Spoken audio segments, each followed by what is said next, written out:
वैशाख माह के शुक्ल पक्ष में पड़ने वाली एकादशी तिथि को मोहिनी एकादशी के नाम से जाना जाता है।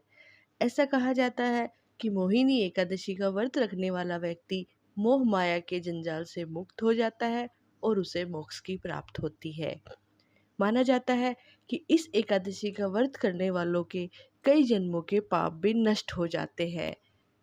इस एकादशी का नाम मोहिनी एकादशी क्यों पड़ा? जब समुद्र मंथन हुआ तो अमृत प्राप्ति के बाद देवताओं और असुरों में इससे पाने की होड़ मच गई। ताकत के बल पर असुर देवताओं से अधिक बलशाली थे। देवता चाहकर भी असुरों को नहीं हरा सकते थे।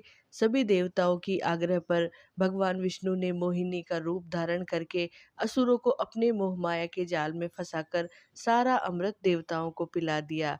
इससे सभी देवताओं ने को अमृत तो मिल गया। यही वजह है कि इस एकादशी को मोहिनी एकादशी कहा जाता है। आइए मोहिनी एकादशी की कथा सुनते हैं। भद्रावती नगर सरस्वती नदी के किनारे बसा था, जिस पर चंद्रवंशी राजा धुतिमान राज्य करता था। उसके राज्य में कई विष्णु भक्त रहते थे, लेकिन उनमें धनपाल नामक एक वैश्य भगवान विष्णु का परम भक्त था। वह परोपकार के कई कार्य करता था और लोगों की मदद करता था। उसने नगर में लोगों की सेवा के लिए पानी का प्रबंध किया, राहगीरों के लिए कई पेड़ लगवाए। उसके 5 बेटे थे, जिनका नाम था सुमना, सुदृद्धि, मेघावी, सुकृति, धृष्ट बुद्धि था। इनमें से धृष्ट बुद्धि पापी, अनाचारी, अधर्मी था। वह पाप कर्मों में लगा रहता था। धनपाल उससे बहुत परेशान रहता था। एक दिन तंग आकर धनपाल ने धृष्ट बुद्धि को अपने घर से निकाल दिया।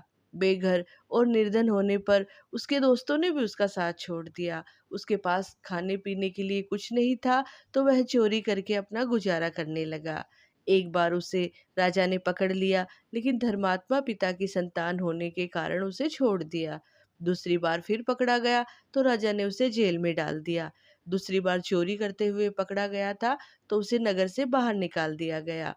एक दिन वह भूख प्यास से परेशान होकर इधर उधर घूम रहा था। तभी उसे कौंडिन्य ऋषि का आश्रम दिखा और वह वहां चला गया। वैशाख का महीना था।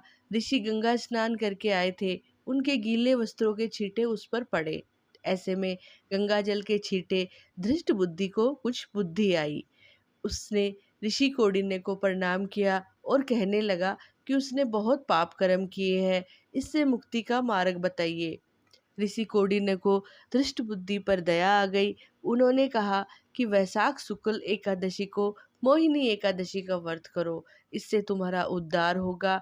इस व्रत को विधि पूर्वक करने से समस्त पाप नष्ट हो जाएंगे और तुम पुण्य के भागी बनोगे। उन्होंने मोहिनी एकादशी व्रत की पूरी विधि बताई। मोहिनी एकादशी के दिन उसने ऋषि के बताए अनुसार विधि विधान से व्रत किया और विष्णु पूजन किया। व्रत के पुण्य के प्रभाव से वह पाप रहित हो गया और जीवन के अंत में वह गरुड़ पर सवार होकर विष्णु धाम चला गया।